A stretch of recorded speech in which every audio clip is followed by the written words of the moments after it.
Hello everyone, welcome back to your channel info with nursing. तो देखिए, आप लोगों के सामने क्रैश कोर्स का जो है ये अगला आप लोगों के सामने वीडियो आ चुका है। तो चलिए क्लास को हम लोग स्टार्ट करते हैं और अगला क्वेश्चन देखते हैं आखिर क्या इम्पोर्टेंट क्वेश्चन होने वाला है।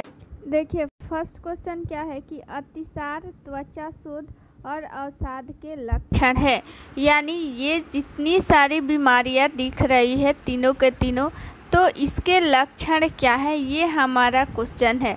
ठीक है, ये क्वेश्चन का आंसर क्या होने वाला है? ऑप्शन नंबर ए फर्स्ट है चर्मग्राह, दूसरा है जिह्वा शोथ, तीसरा है क्वासियोरकर और चौथा है मरासमस। देखिए, आप लोगों के सामने ना सेम टू सेम ऐसा ही ऑप्शन आता है। ठीक है, ऐसे ही ऑप्शन आता है तो आप लोग यहाँ पे आप लोग प्रैक्टिस करके चलिए। ठीक है, चर्मग्राह यानी कि चर्म रोग। ठीक है, इसका राइट हम लोग का आंसर क्या हो जाएगा? ऑप्शन नंबर ए। ठीक है, ये जो है चर्मग्राह, इसको आप लोग नाम सुनी होंगी पेलाग्रा।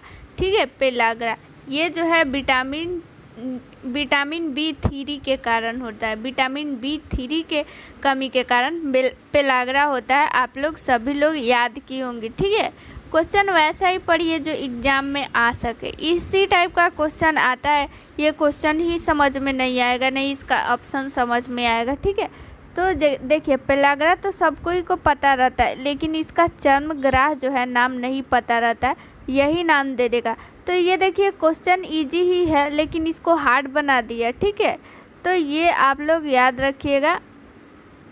देखिए, पेलाग्रा में होता क्या है कि इसमें जो है दस्त और फिर डायरिया जैसी समस्या आती है। तो आप लोगों को अतिसार, देखिए अतिसार को हम लोग क्या बोलते हैं इंग्लिश में? डायरिया। इसमें क्या होता है कि लूज मोशन हो जाता है और वोमिटिंग होता है, यानी पानी की कमी आ जाती है। तो ये पेलाग्रा में ऐसा ही होता है, चर्मग्राह में ऐसा ही होता है। तो ये जो त्वचा शोथ है, अवसाद, ये सारे के सारे लक्षण जो है, सारे में सारे जितना भी ये तीनों बीमारियां दिख रही है, तीनों बीमारियों में ये चर्मग्राह यानी पेलाग्रा दिखता है। ठीक है, तो ये किसकी कमी से होता है? विटामिन B3 के कारण से भी होता है। इस चीज़ को भी आप लोग याद रखिए। और ये भी होता है कि अतिसार, त्वचा शोथ, अवसाद, ये सब के कारण जो है बाल भी झड़ता है। ठीक है, तो पेलाग्रा यानी B3 हो गया, B3 के कारण पेलाग्रा होता है।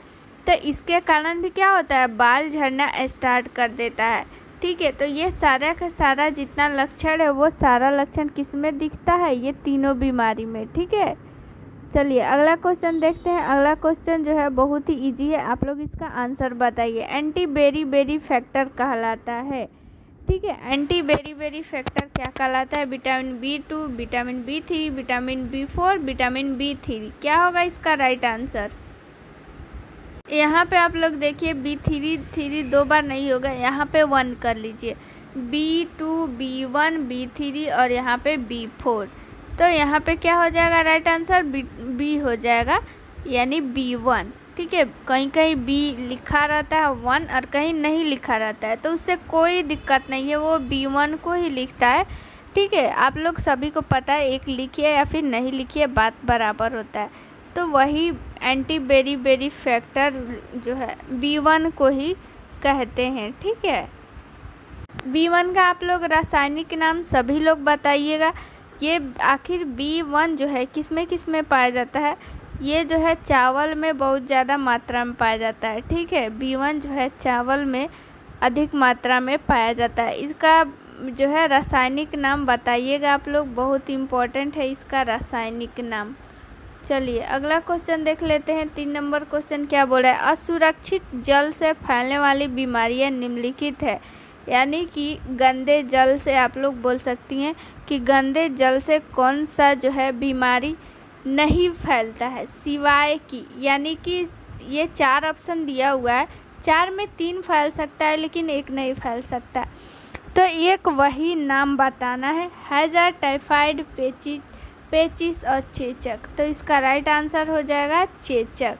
आप सभी को पता है कि हैजा, टाइफाइड, पेचिस, ये सारा कुछ गंदा जो भी हम लोग पानी या फिर जो भी स्ट्रीट फूड हम लोग खाते हैं, ठीक है, वहाँ पे कितनी गंदगी वहाँ पे उड़ के बैठा रहता है। ठीक है, गंदा जो भी सड़क पे रहता है, मिट्टी, धूल, ये सारा कुछ खाना पे आके बैठ जाता है, फिर वो हम लोग खाते हैं। तो इससे हम लोगों को ये सारी बीमारियां हो जाती है, या फिर बासी खाने से भी होता है, ठीक है। लेकिन चेचक कैसे होता है? चेचक जो है एक वायरस होता है, ठीक है। ये खांसने, छींकने या फिर मतलब कि किसी के संपर्क में आने से भी फैल जाता है, ठीक है। चलिए अगला क्वेश्चन देख लेते हैं। चौथा नंबर, मानव के लिए विटामिन डी का मुख्य स्रोत क्या है? यानी विटामिन डी का मुख्य स्रोत क्या है, यानी कि विटामिन डी हम लोगों को कहाँ से मुख्य रूप से पाया जाता है? सिट्रस फल, हरी सब्जी, सूर्य और ईस्ट। क्या हो जाएगा इसका राइट आंसर? सभी को ये पता होगा कि हम लोगों को विटामिन डी जो है वो सूर्य से प्राप्त होता है, ठीक है। ये हमारा मुख्य स्रोत है। चलिए अगला क्वेश्चन देख लेते हैं। स्पिरिचुअल टेंजेस कौन सी प्रैक्टिस पर प्रभाव नहीं डालते हैं? ऑप्शन नंबर फर्स्ट है शैक्षणिक प्रैक्टिस, ऑप्शन नंबर बी है nursing practice, option number C है private practice, option number D है सामाजिक प्रैक्टिस। तो क्या हो जाएगा इसका? Option number A right answer हो जाएगा। ये जो स्पिरिचुअल ट्रेंजेस है ना, वो सिर्फ और सिर्फ शैक्षणिक प्रैक्टिस पर प्रभाव नहीं डालते हैं, बाकी सारा नर्सिंग, प्राइवेट और फिर ये सामाजिक, ये तीनों पर प्रभाव डालते हैं, ठीक है। चलिए अगला क्वेश्चन देख लेते हैं। ट्रेड का सही अर्थ क्या है?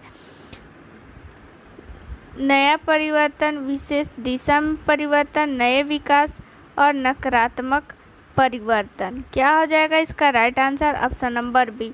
ये सारा जो है कम्युनिटी हेल्थ नर्सिंग का ये क्वेश्चन है। आप लोगों को पता होना चाहिए कि ट्रेड मतलब होता है विशेष दिशा में परिवर्तन, यानी किसी भी चीज़ को लेकर के जब हम बात करते हैं, चाहे वो कोई बीमारी ही हो, तो उसके दिशा में हम लोग क्या परिवर्तन ला सकते हैं, उसको कैसे रोकथाम कर सकते हैं। तो ये मेडिकल लाइन में ट्रेड्स का मतलब यही होता है, ठीक है।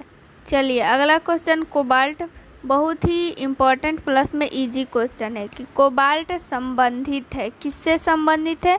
वृद्धिकर हार्मोन से, विटामिन बी12 से, हीमोग्लोबिन से, आंतरिक एंजाइमों से। तो इसका राइट आंसर क्या हो जाएगा? ऑप्शन नंबर बी, बी12 को जो है कोबाल्ट हम लोग बोलते हैं। ऑप्शन नंबर चलिए डी हमारा यानी बी आंसर हो जाएगा, बी12। चलिए क्वेश्चन नंबर 8 देख लेते हैं। तंतु आहार में शामिल है। ऑप्शन नंबर फर्स्ट है ग्लाइकोजन, प्रोटीन, वसा, सेल्यूलोज।